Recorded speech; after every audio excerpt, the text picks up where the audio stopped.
Over the last few days, especially in the face of the situation with Haiti, the earthquake and the sudden love that's being demonstrated for African people by all kinds of cruel forces that have played a major role in depriving Haiti of the ability to even have a kind of infrastructure there that would have made this senseless death that we've witnessed impossible.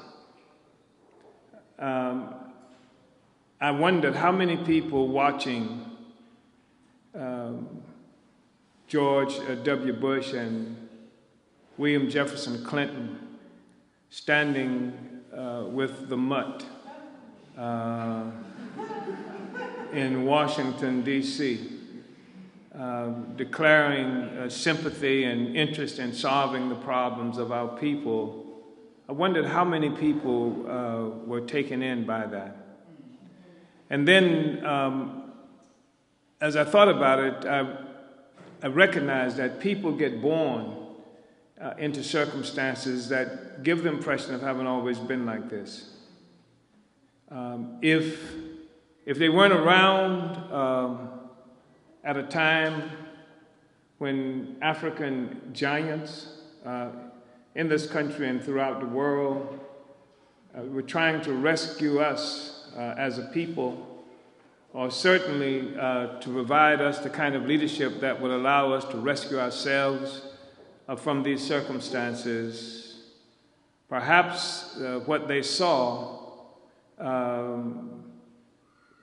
appeared real to them. Perhaps they could imagine that the United States government and these former presidents of the United States were really interested in solving our problems.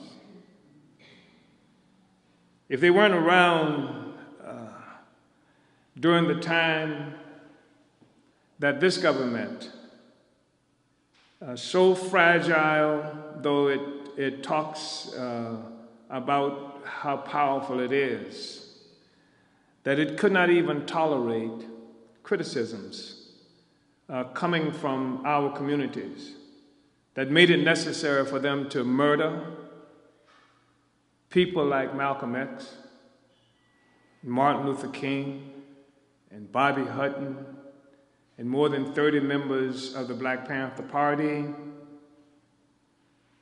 If they weren't around when any of this happened, they may believe what they see happening, what people are telling them about wanting to help with Haiti. If they weren't there when, in the 1950s, after our people living in the most desperate kind of circumstances here and around the world, most of us sometimes are confused when we talk about the struggle of black people in the 1950s. We think of Martin Luther King and the Civil Rights Movement, and we don't connect what was happening here in this country to what was happening throughout the world.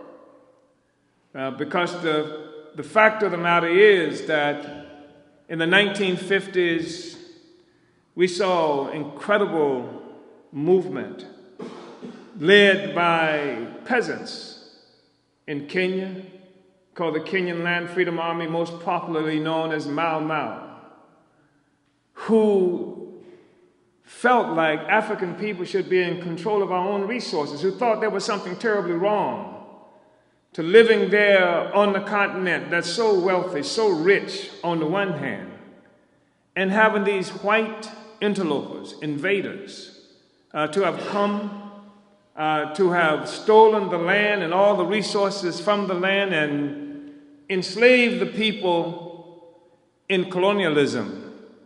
If they didn't know that Dedan Kimathi led an incredible movement to fight the Kenyans, to fight, rather, the British.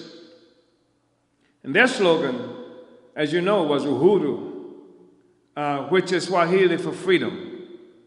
and that they stood the entire British Empire, the British military forces, which was at that time one of the strongest military forces in the world. The British at that time controlled 1/4 of the population of the planet Earth. This barren rock,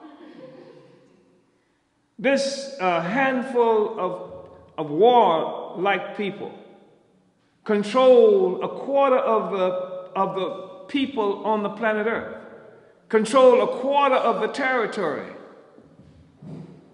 on Earth.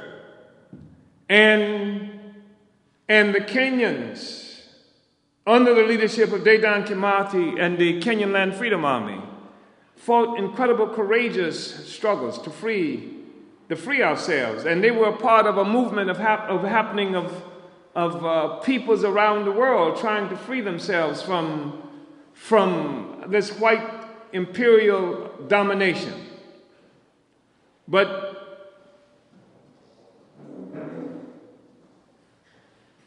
But most of us were ignorant of that. And certainly most of us are ignorant of it today.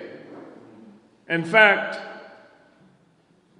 when you read about Mau Mau today, the idea that we get, and there were all kinds of movies made about Mau Mau. There was movies with Sidney Poitier and Rock Hudson, with Rock Hudson playing the noble, good white guy in Kenya, who grew up with a Kenyan who was colonized and was so betrayed when this African joined with these bloody killers who were the Mau Mau to kill the white people, who couldn't understand how his good friend was able to do that. And of course, his good friend, played by Sidney Poitier, soon came to his senses when he saw how ruthless and bloody these black people were in striking out for their freedom.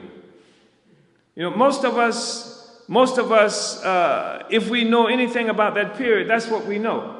We know what has been told us about it by those who have imposed colonial and imperial domination on our lives. We don't know what was happening in places throughout Asia, how the Vietnamese people living under French domination, fighting to win control of their land, their territory. When we speak of domination, this is something that I think most often we are most unclear about, because we've been victimized by this politic of racism. And we've been convinced that people do things to us and treat us badly because for some reason they just don't like us, because we are black or some other thing like that. And while the reality is that a whole world economy that has brought the resources of everybody on the planet Earth to white people is what is involved. They have created a whole world economy. The wealth, we talk about England being this rock, this barren rock, inhabited by these warlike people who had nothing. And the way they accumulated was through warfare against other peoples. And that was generally true of Europe. That's why white people are in this place that we call the Americas today. Because Europe was barren and could not provide for them. So they struck out. And they came to these places that we call the Americas. That's why they're in Australia today. Not because things were so wonderful in Europe. If things were so wonderful in Europe, they never would have left. But they left Europe and they went to what we now call the Americas, and they call it their own. And they call the people who inhabited the land when they got here, if they still survive, they refer to them as things like illegals and aliens and what have you. They've created artificial borders that prevent people from coming to their own land that they have claimed as their own? How many black people did they murder in Australia? How many so-called Indians in Canada and here?